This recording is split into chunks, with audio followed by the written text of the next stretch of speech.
Bismillahirrahmanirrahim. Assalamualaikum warahmatullahi wabarakatuh. Sahabat Al-Quran yang berbahagia, hari ini insya Allah kita akan melanjutkan membaca terjemahan dan tafsir dari firman Allah Subhanahu wa Ta'ala dalam surah Al-Baqarah tentang peringatan Allah Subhanahu wa Ta'ala kepada Bani Israel. Ayat yang akan kita bahas adalah ayat 106 sampai dengan 113 tentang menasahkan ayat adalah urusan Allah. Adapun penjelasan masing-masing ayat adalah sebagai berikut. Ayat 106 sampai dengan 108 menjelaskan tentang penetapan hukum nasakh atau penghapusan sebagian ayat Al-Quran. Ayat 109 sampai dengan 110 tentang kedengkian ahli kitab terhadap orang-orang beriman dan cara pembalasan orang-orang beriman atas hal tersebut. Dan ayat 111 sampai dengan 113 tentang bantahan atas segala angan dan dugaan orang-orang Yahudi dan Nasrani. Mohon dapat mengikutinya sampai selesai.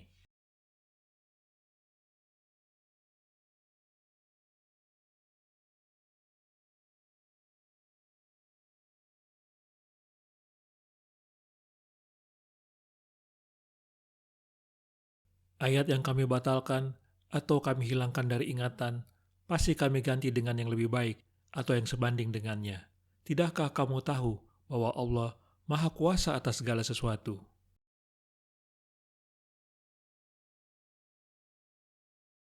Kaum musyrik berkata, "Tidakkah kalian perhatikan Muhammad? Ia menyuruh para sahabatnya melakukan sesuatu. Kemudian ia menyuruh mereka melakukan sebaliknya. Hari ini ia mengatakan satu hal, besok ia mengatakan hal yang berbeda. Al-Quran itu pastilah karangan Muhammad. Ia mengatakan sesuatu yang bersumber dari dirinya sendiri, yang satu sama lain saling bertentangan."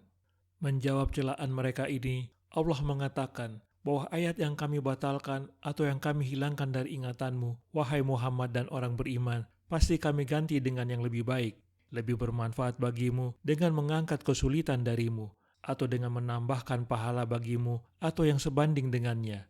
Tidakkah kamu tahu, wahai Muhammad, bahwa Allah Maha Kuasa atas segala sesuatu dengan mendatangkan segala kebaikan dan kebajikan bagi manusia?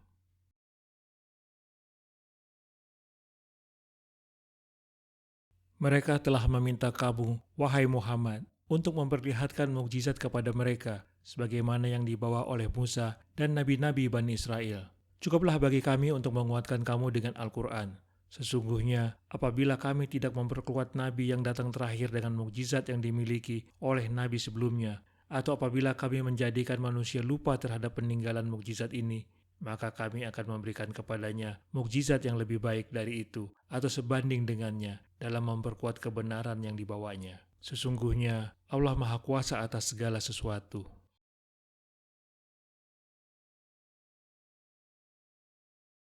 Tidakkah kamu tahu bahwa Allah memiliki kerajaan langit dan bumi, dan tidak ada bagimu pelindung dan penolong selain Allah?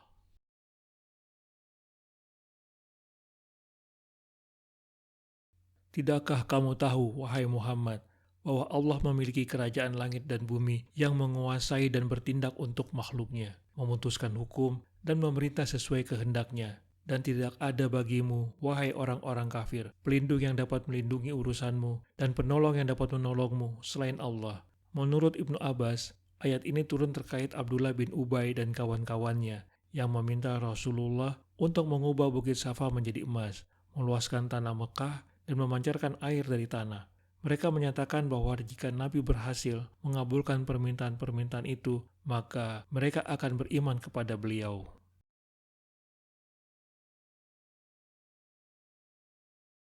Dialah yang memiliki kerajaan langit dan bumi. Kalian, wahai manusia, tidak memiliki pelindung dan sandaran yang dapat menolong kalian selain Dia.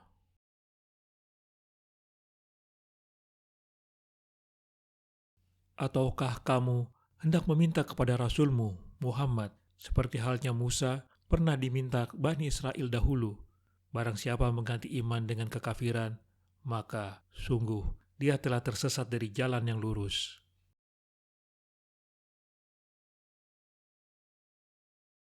Ataukah kamu hendak meminta kepada Rasulmu, yakni Muhammad, untuk mendatangkan kepadamu ayat-ayat Al-Quran lebih daripada apa yang telah dibawakannya kepadamu, seperti halnya Musa, pernah diminta oleh Bani Israel dahulu, sesuatu yang tidak pantas mereka minta. Barang siapa mengganti iman kepada ayat-ayat Al-Quran yang diturunkan kepada Nabi Muhammad dengan kekafiran, maka sungguh dia telah tersesat dari jalan yang lurus dengan memilih kufur daripada iman, kesesatan daripada petunjuk, serta jauh dari kebenaran dan kebajikan.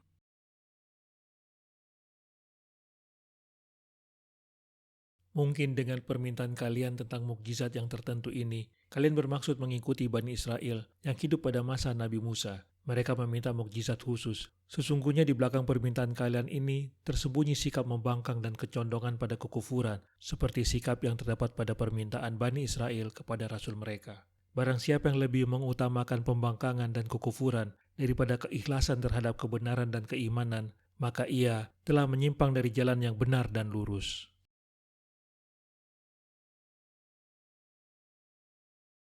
Banyak di antara ahli kitab menginginkan sekiranya mereka dapat mengembalikan kamu setelah kamu beriman, menjadi kafir kembali.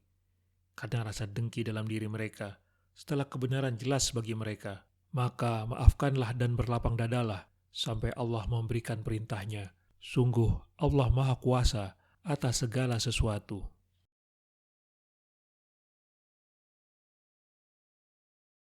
Banyak di antara ahli kitab menginginkan sekiranya mereka dapat mengembalikan atau memalingkan kamu setelah kamu beriman kepada Allah dan Nabi Muhammad menjadi kafir kembali seperti yang kamu lakukan dahulu, karena rasa dengki dalam diri mereka setelah kebenaran jelas bagi mereka dengan adanya dalil-dalil kuat yang menunjukkan Nabi Muhammad benar-benar menyampaikan ayat-ayat Allah seperti yang diberitakan dalam kitab-kitab mereka. Maka maafkanlah kesalahan-kesalahan mereka, pergaulilah mereka dengan akhlak yang baik, dan berlapang dadahlah dengan mengabaikan cacian dan tantangan mereka, sampai Allah memberikan perintahnya dengan bantuan dan dukungannya. Sungguh, Allah Maha Kuasa atas segala sesuatu. Ia akan menguatkan kedudukanmu dan memberimu kekuatan yang lebih besar.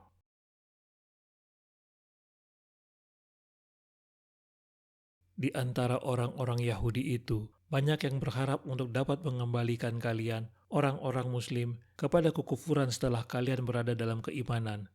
Padahal telah jelas dari kitab mereka sendiri bahwa kalian berada dalam kebenaran. Hal ini tidak lain karena mereka dengki terhadap kalian dan takut bahwa kekuasaan akan hilang dari mereka dan pindah ke tangan kalian. Maka berpalinglah dari mereka dan maafkanlah mereka sampai Allah memberikan jalan yang lain bagi kalian dari mereka. Sesungguhnya, dan Dia Maha Kuasa atas segala sesuatu.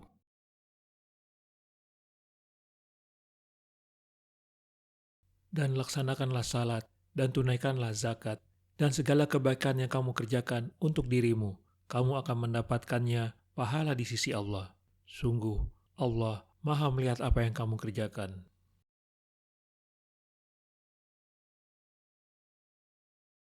Dan laksanakanlah salat sebagai ibadah badaniyah dengan benar sesuai tuntunan, dan tunaikanlah zakat sebagai ibadah maliyah, karena keduanya merupakan fondasi Islam.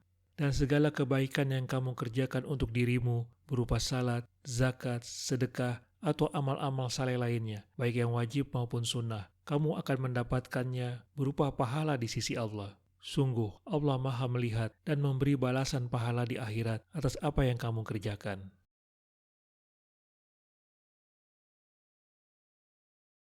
Jagalah syiar agama kalian, kerjakanlah salat dan tunaikanlah zakat. Segala apa yang kalian usahakan bagi diri kalian, berupa perbuatan-perbuatan baik dan sedekah, akan kalian dapatkan pahalanya di sisi Allah. Sesungguhnya, Allah Maha mengetahui segala apa yang kalian lakukan.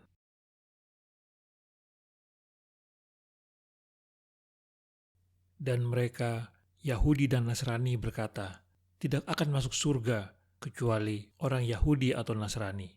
Itu hanya angan-angan mereka. Katakanlah, tunjukkan bukti kebenaranmu jika kamu orang yang benar.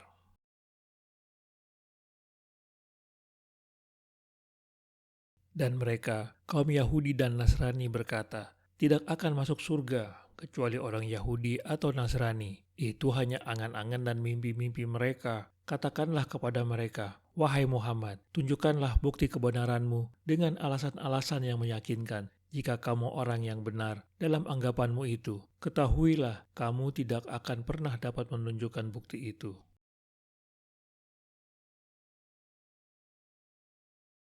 Di antara dongeng dan angan-angan kosong, orang-orang Yahudi dan Nasrani adalah anggapan bahwa surga tidak akan dimasuki kecuali oleh orang-orang yang seagama dengan mereka. Maka mintalah kepada mereka untuk mendatangkan bukti-bukti yang memperkuat itu jika mereka memang benar.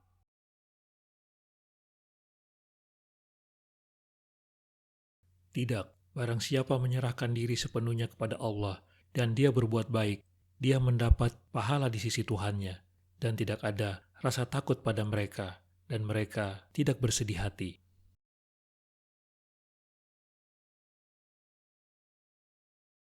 Tidak, mereka berdusta. Yang akan memasuki surga bukan hanya Yahudi atau Nasrani, melainkan barang siapa yang menyerahkan diri, tunduk, patuh, taat, ikhlas sepenuhnya kepada Allah, dan dia berbuat baik, beriman, membenarkan dan mengikuti apa yang dibawa oleh Rasulullah. Dia mendapat pahala di sisi Tuhannya, dan tidak ada rasa takut pada mereka di akhirat, dan mereka tidak bersedih hati. Mereka kekal dalam kenikmatan.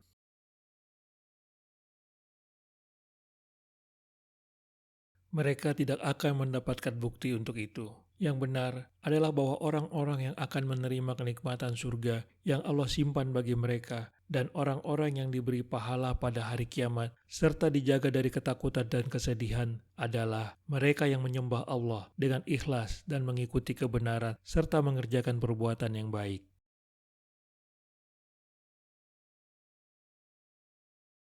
Dan orang Yahudi berkata, orang Nasrani itu tidak memiliki sesuatu pegangan. Dan orang Nasrani juga berkata, orang-orang Yahudi tidak memiliki sesuatu pegangan. Padahal mereka membaca kitab. Demikian pula orang-orang yang tidak berilmu, berkata seperti ucapan mereka itu. Maka Allah akan mengadili mereka pada hari kiamat tentang apa yang mereka perselisihkan.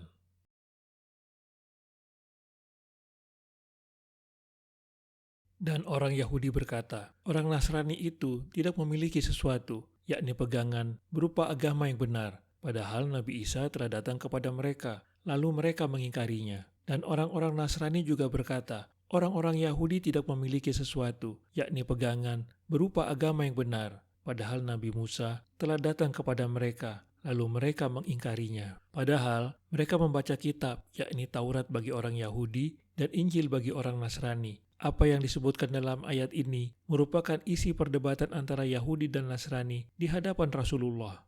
Rafi bin Armalah, seorang Yahudi, mengatakan kepada orang Nasrani, kalian tidak punya suatu pegangan dan telah kafir terhadap Isa dan Injil. Seorang Nasrani dari Najran lalu menanggapinya, kalian juga tidak punya suatu pegangan dan telah kafir terhadap Musa dan Taurat. Demikian pula orang-orang musyrik Arab yang tidak berilmu. Mereka berkata seperti ucapan mereka, ahli kitab. Mereka berkata seperti ucapan mereka, ahli kitab itu. Maka Allah akan mengadili mereka pada hari kiamat tentang apa yang mereka perselisihkan dalam soal agama.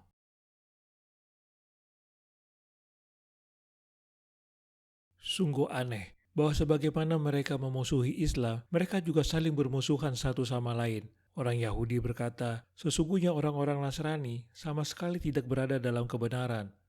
Orang-orang Nasrani pun mengatakan hal yang sama. Keduanya mengambil dalil dari kitab suci masing-masing. Dan orang-orang musyrik dari kaum Arab juga sama sekali tidak mengetahui apapun tentang kitab suci orang Yahudi dan Nasrani. Juga mengatakan seperti yang dikatakan mereka satu sama lain. Lalu mereka mempercayainya semua. Tidak ada satu kelompok pun di antara mereka yang benar. Hal ini akan jelas ketika Allah memutuskan apa yang mereka perselisihkan di antara mereka pada hari kiamat kelak.